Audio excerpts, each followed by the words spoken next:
Yes, it is. It's still on a tear. The housing market won't give up.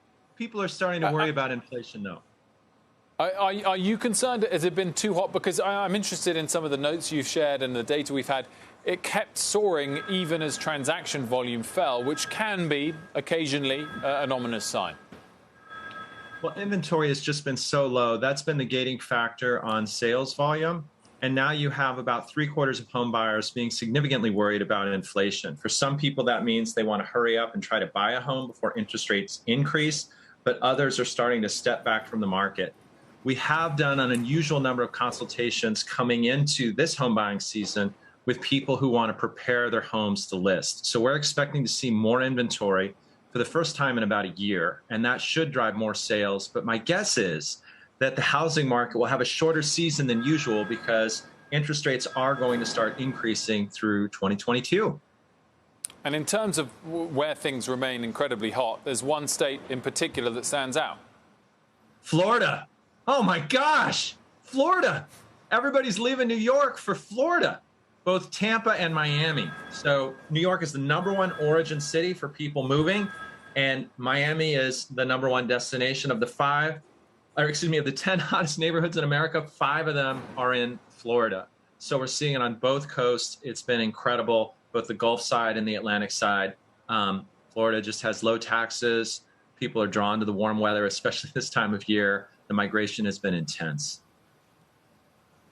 We heard the same thing from a real estate developer earlier, just doubling, tripling down in Miami, especially, Glenn. So we're in this hot housing market. Why is your stock down 45% or so over the last year when things are so strong in the market? Oh, man.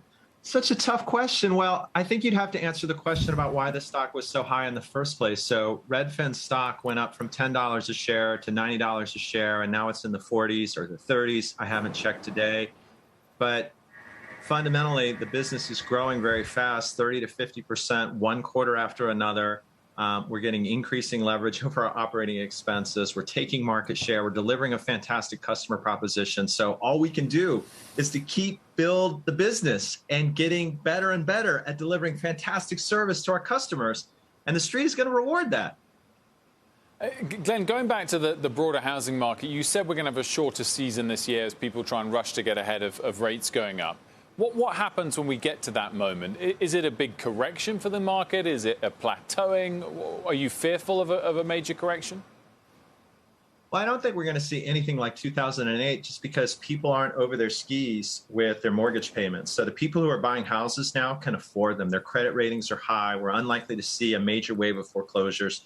What you will instead see is just a slowing in home buying demand in the second half of the year if interest rates get above, say, 3.5% for a mortgage.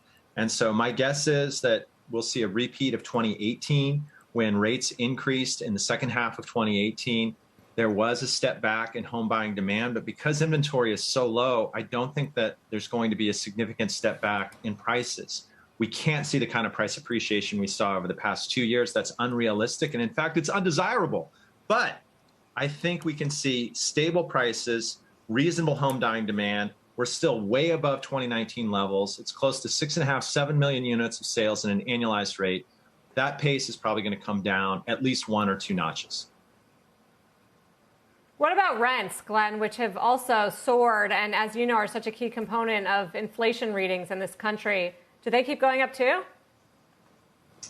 Well, some more inventory is coming online, so I think rents are going to continue to increase, but not at the rate we saw over the past 2 years. The landlords were just dying to raise rents when there was this eviction moratorium, and they finally got a shot at doing so, and they sent them through the roof. But we're not going to see the same type of rate increases in 2022 that we saw in 2021. People aren't just going to be able to afford it.